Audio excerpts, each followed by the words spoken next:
Hello everyone. Good morning, good afternoon and good evening to all of you. तो कैसे हैं आप सब? I hope so all are doing well. तो चलिए डिस्कस करते हैं आज का टॉपिक स्टार्ट करने से पहले चैनल को सब्सक्राइब कर लें अगर आपने नहीं किया है, क्योंकि आज हम एक ऐसी सीरीज स्टार्ट करने जा रहे हैं जिसमें हम सीखेंगे कि सेकंड सोर्स ऑफ इनकम कैसे जनरेट करें। जैसा कि आपको पता है, आजकल महंगाई इतनी हो गई है कि अगर आपकी सेकंड सोर्स ऑफ इनकम नहीं है तो आप अपने शौक पूरे नहीं कर सकते। आप अपनी नीड्स को तो पूरा कर सकते हो, बट आप अपने शौक को पूरा नहीं कर सकते। तो इसलिए सेकंड सोर्स ऑफ इनकम होना बहुत ही ज़रूरी है। जैसा कि आप सबको पता है, आज इतने सारे लोग अमीर बनते जा रहे हैं एंड अपने शौक पूरे करते जा रहे हैं। जहाँ चाहे घूमने चलने जाते हैं ओनली स्टॉक मार्केट में इन्वेस्ट करके। एंड आप भी बन सकते हैं। अगर आप भी अमीर बनना चाहते हैं तो वीडियो को एंड तक देखें। एंड इसमें मैं आपको बताऊंगा कि सेकंड सोर्स ऑफ इनकम कैसे जनरेट करें। एंड आती हुई लक्ष्मी किसको पसंद नहीं है? कोई भी आती हुई लक्ष्मी को मना नहीं करेगा। बट अमीर बनने के लिए स्टॉक मार्केट में आपको अपनी सेविंग को इन्वेस्ट करना पड़ेगा, जो कि आपकी हार्ड अर्न मनी होती है। बट आप बिना सोचे समझे हार्ड अर्न मनी को इन्वेस्ट नहीं कर सकते। आपको शेयर को एनालाइज करना पड़ेगा, उसके फंडामेंटल्स को चेक करना पड़ेगा। उसके बाद ही आप डिसाइड कर सकते हो कि जो कंपनी का स्टॉक है वो लॉन्ग टर्म इन्वेस्टमेंट के लिए अच्छा है या नहीं है। एंड आपने लोगों को देखा होगा एंड सुना भी होगा कि जो काम स्टॉक मार्केट से हो सकता है वो काम किसी भी मार्केट से नहीं हो सकता। जो रिटर्न आपको स्टॉक मार्केट दे सकती है वो रिटर्न आपको कोई सी भी मार्केट नहीं दे सकती है। तो आइए चलिए मैं आपको इस वीडियो में बताऊंगा कि शेयर को कैसे एनालाइज करें एंड पता करें कि उस स्टॉक में इन्वेस्ट करने से आपको अच्छा रिटर्न मिल सकता है या नहीं मिल सकता है। तो हम डेली बेसिस पे वन बाय वन शेयर को एनालाइज करेंगे एंड देखेंगे कि कौन सा स्टॉक अच्छा है for a long term investment. तो अपना आज का पिक है टिप्स म्यूजिक लिमिटेड। सबसे पहले कंपनी के बैकग्राउंड को देखकर चलेंगे, क्योंकि बैकग्राउंड चेक करना बहुत इंपॉर्टेंट है। बिना बैकग्राउंड चेक करे आप कंपनी में इन्वेस्ट नहीं कर सकते, क्योंकि बैकग्राउंड के बेसिस पे ही आप उसके विजन को देख सकते हो एंड उसके बिजनेस को समझ सकते हो। एंड बिना बिजनेस समझे आप आइडिया नहीं लगा सकते कि कंपनी आगे आने वाले टाइम में सस्टेन करेगी, टिकी रहेगी या नहीं टिकी रहेगी। तो आइए इसके बैकग्राउंड को देखकर चलते हैं। तो basically tips industry limited incorporate हुई थी 1996 में। ये पंजाबी फिल्म भी प्रोड्यूस करती है एंड म्यूजिक राइट में भी अपना बिजनेस करती है। So it is engage in the business of production and distribution of motion picture and acquisition and exploitation of music of right. अब आइए इसके फंडामेंटल को वन बाय वन हम देख के चलते हैं एंड समझेंगे कि इसका फंडामेंटल पॉजिटिव है या नहीं है। तो पहला फंडामेंटल है जो कंपनी का स्टॉक पीई है वो इंडस्ट्री पीई से अच्छा है या नहीं है। ओके। एंड लेस होना चाहिए।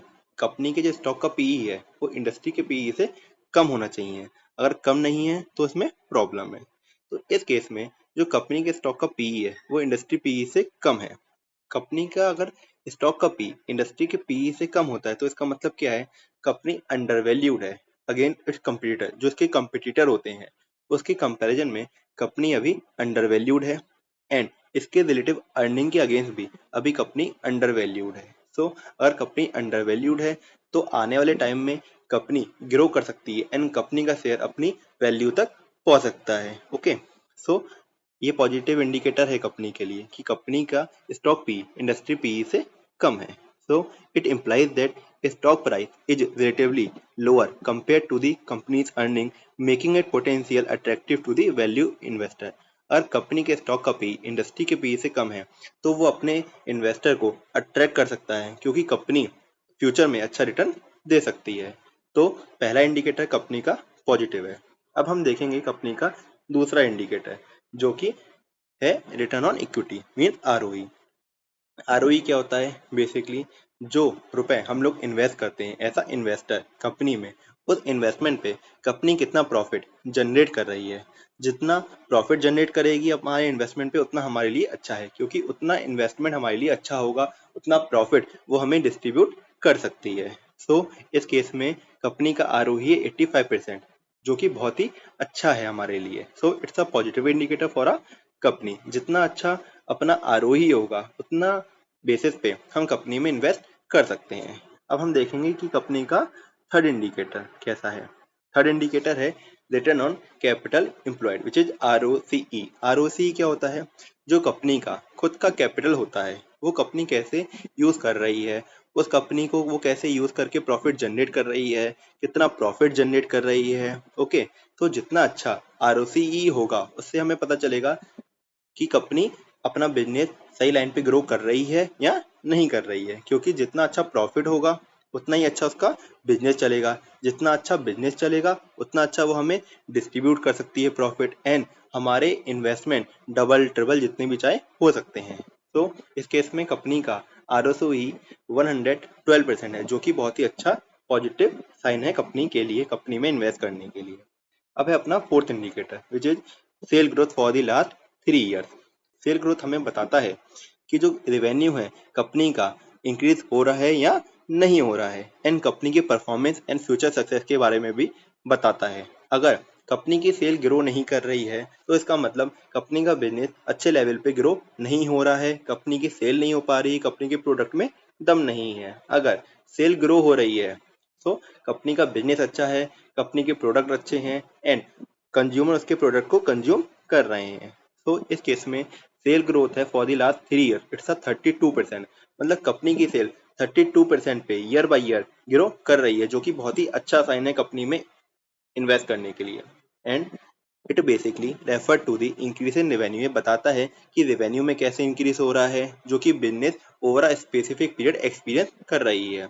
It is basically evaluate the company performance, ये कंपनी के परफॉर्मेंस को इवेल्यूट करता है एंड उसके पोटेंशियल को देखता है कि कंपनी फ्यूचर में सक्सेस हो पाएगी या नहीं हो पाएगी। So it's a positive indicator for the company. अब अपना इसका फोर्थ इंडिकेटर है कि कंपनी का profit growth for the last 3 years कैसा है। प्रॉफिट ग्रोथ क्या होता है कि कंपनी के प्रॉफिट में कैसा इंक्रीज हो रहा है over a specific period of time, जो कि कंपनी ने एक्सपीरियंस किया है।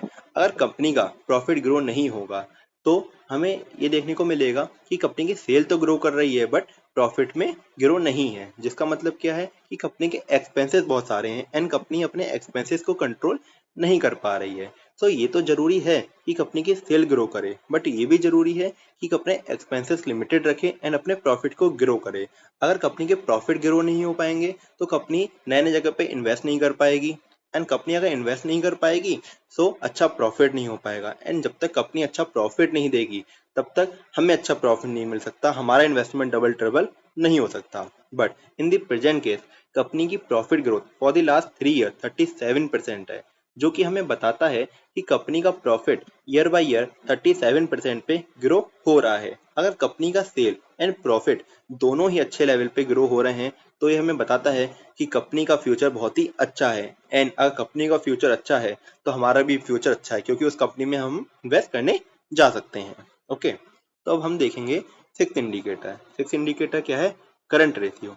करंट रेशियो बेसिकली हमें बताता है कि जो कंपनी की एसेट है, करंट एसेट जो कि इजीली कन्वर्टेबल हो सकती हैं कैश में, वो हम इजीली यूज कर सकते हैं अपने शॉर्ट टर्म लाइबिलिटी के अगेंस्ट, जो कि एक साल में हमें पे करनी होती हैं। अगर कंपनी के पास इतनी एसेट नहीं है कि वो अपने लाइबिलिटी को पे कर सके तो कंपनी के लिए बहुत ही बुरी चीज है, बिकॉज कंपनी के पास एटलीस्ट इतनी एसेट होनी चाहिए कि वो अपनी लाइबिलिटी को पे आउट कर सके। So in the present case company का करंट रेशियो है 2.09, जो कि हमें बताता है कि अगर कंपनी की लाइबिलिटी 50 रुपीज है तो कंपनी के पास 100 रुपी के एसेट है, सो कंपनी अपने लाइबिलिटी को इजिली पे कर सकती है। तो it is a financial metric that assesses a company ability to pay off its short term liability with its current asset, कि कंपनी अपनी करंट लाइबिलिटी को पे कर सकती है अपने करंट एसेट के through, which is a positive indicator in the present case, because इस केस में कंपनी का करंट रेशियो है 2.09 एंड कंपनी के पास इनफ एसेट है कि कंपनी अपनी शॉर्ट टर्म लाइबिलिटी को पे कर सकती है। ओके, अब अपना सेवेंथ इंडिकेटर आता है डेट इक्विटी रेशियो। इसमें ये हमें बताता है कि कंपनी ने जो कंपनी इनकॉर्पोरेट की है उसमें इक्विटी कितनी लगाई है एंड डेट कितना लिया है। जितना डेट होगा उतना कंपनी को इंटरेस्ट देना पड़ेगा, तो कंपनी का डेट कम से कम होना चाहिए। जितना कंपनी का डेट कम होगा उतना कंपनी को इंटरेस्ट देना पड़ेगा एंड उसके बेसिस पे कंपनी का प्रॉफिट इंक्रीज होता जाएगा। सो इस केस में कंपनी का डेट इनसिग्निफिकेंट है, कंपनी का डेट ना के बराबर है, which is a positive indicator for a company. Okay, so ये क्या बताता है? It compare the company total debt to its total equity, indicating how much a company relies on debt, कि कंपनी कितना डेट पे रिलाई हो रही है, कंपनी के पास अपना कुछ कैपिटल है या नहीं है। अगर कंपनी के पास अपना कुछ कैपिटल नहीं है एंड वो ओनली डेट पे रिलाई हो रही है, दूसरों के भरोसे पे रिलाई हो रही है, तो वो अपनी कंपनी ग्रो नहीं कर सकती, क्योंकि उसके पास अपनी खुद की कैपिटल नहीं है। उसे दूसरे के भरोसे पर रहना पड़ेगा कि दूसरा कोई उसको पैसा दे, उसके बाद ही वो अपने कुछ इन्वेस्टमेंट करे, कुछ नए बिजनेस में आए। सो कंपनी का डेट इक्विटी रेशियो कम से कम होना चाहिए। अपना एर्थ इंडिकेटर है प्रमोटर शेयर होल्डिंग, जो कि हमें बताता है कि कंपनी का अगर प्रमोटर शेयर होल्डिंग जितनी ज्यादा होगी उतना हमें ये पता चलेगा कि कंपनी के जो प्रमोटर हैं, जिन्होंने कंपनी चालू करी है, उनको कंपनी पे भरोसा है या नहीं है।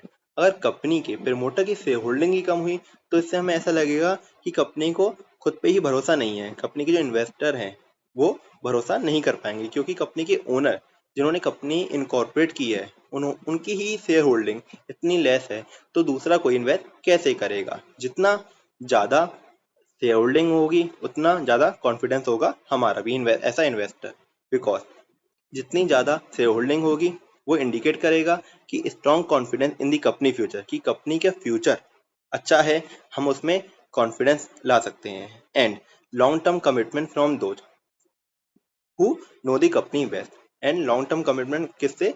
जिसने कंपनी को बनाया है, जो कि कंपनी को अच्छी तरह से जानते हैं, वो होते हैं हमारे प्रमोटर। एंड जितने ज्यादा शेयर होल्डिंग होगी प्रमोटर की उतना अच्छा है कंपनी के लिए एंड उतना ही कॉन्फिडेंस हो सकता है इन्वेस्टर के लिए, बिकॉज प्रमोटर की शेयर होल्डिंग ज्यादा है। इस केस में प्रमोटर की शेयर होल्डिंग है 64%, विच इज मोर देन 50%। मतलब प्रमोटर ने 50% से ज्यादा होल्ड किया हुआ है, जो कि पॉजिटिव इंडिकेटर है कंपनी के लिए एंड कंपनी के स्टॉक के लिए एंड कंपनी का बिजनेस के लिए। कंपनी के प्रमोटर उसमें रिलाई कर रहे हैं, कॉन्फिडेंस ला रहे हैं कि कंपनी का बिजनेस अच्छा है एंड कंपनी आने वाले टाइम में ग्रो करेगी, एंड कंपनी ग्रो करेगी तो कंपनी का प्रॉफिट ग्रो करेगा, एंड कंपनी का प्रॉफिट ग्रो करेगा तो हमारा इन्वेस्टमेंट भी डबल ट्रिपल हो सकता है, हम भी अमीर बन सकते हैं। ओके, अब हम देखेंगे ninth indicator which is interest coverage ratio. Interest coverage ratio हमें क्या बताता है? जैसा कि हमने देखा, अगर कंपनी के पास डेट है तो कंपनी को इंटरेस्ट देना पड़ेगा, एंड उस इंटरेस्ट को देने के लिए हमारे पास रुपए हैं या नहीं है, हम उस इंटरेस्ट को पे कर सकते हैं या नहीं कर सकते हैं। इन द प्रेजेंट केस कंपनी का इंटरेस्ट कवरेज रेशियो है 490, जो कि हमें बताता है कि हम इंटरेस्ट को आसानी से पे कर सकते हैं, क्योंकि इस केस में जैसा कि मैंने आपको बताया था, कंपनी के पास डेट ना के बराबर है। अगर कंपनी के पास डेट ना के बराबर है तो इंटरेस्ट भी उसका इतना ज्यादा नहीं आएगा। So it's a positive indicator for a company. तो कंपनी के जितने भी इंडिकेटर थे, 9 के 9 इंडिकेटर वो पॉजिटिव इंडिकेटर थे, एंड जो कि हमें बताता है इस कंपनी में इन्वेस्ट करने से हमें अच्छा रिटर्न मिल सकता है अपने इन्वेस्टमेंट पे। ओके, सो मैंने आपको बताया कि हमें शेयर को कैसे एनालाइज करना है, मैंने आपको पूरा प्रेजेंट करा कि ये 9 इंडिकेटर हैं, इसके बेसिस पे आप डिसाइड कर सकते हो कि कंपनी में लॉन्ग टर्म के लिए इन्वेस्ट करना है या नहीं करना है। बट आपका जो हॉरिजन है वो लॉन्ग टर्म होना चाहिए। लॉन्ग टर्म मतलब 1 से 2 साल। अब ये नहीं कि 1 साल इन्वेस्ट कर लिया एंड देखा कि प्रॉफिट हो रहा है या नहीं हो रहा है, ऐसा नहीं करना है। आपका हॉरिजन लॉन्ग टर्म होना चाहिए, एटलीस्ट 2 से 3 साल के लिए इन्वेस्ट करना चाहिए। एंड जैसा कि मैं आपको बता रहा हूँ, अगर आपने स्टॉक मार्केट में इन्वेस्ट करना स्टार्ट कर दिया तो जो रिटर्न आपको स्टॉक मार्केट दे सकता है ना, वो कोई भी नहीं दे सकता। एंड मैं आपको 1 बाय 1 डेली बेसिस पे एक शेयर एनालाइज करके बताऊंगा एंड बताऊंगा कि whether it is a good stock for investment और नॉट। जैसा कि मैंने आज आपको बताया, एक company tips music limited, and from the overall point of view इसके 9 के 9 इंडिकेटर बहुत ही अच्छे थे इन्वेस्ट करने के लिए। सो आप भी इन्वेस्ट कर सकते हैं एंड डिसाइड कर सकते हैं टेक्निकल इंडिकेटर के बेसिस पे कि company it is a good stock for a long term investment और नॉट। अब आप इसके फंडामेंटल्स को देख के चेक करें कि आपको इन्वेस्ट करना है या नहीं करना है। आपसे मैं मिलता हूँ नेक्स्ट वीडियो में, तब तक के लिए take care and bye bye. अगर आपको वीडियो अच्छी लगी हो तो वीडियो को लाइक करें एंड शेयर करें।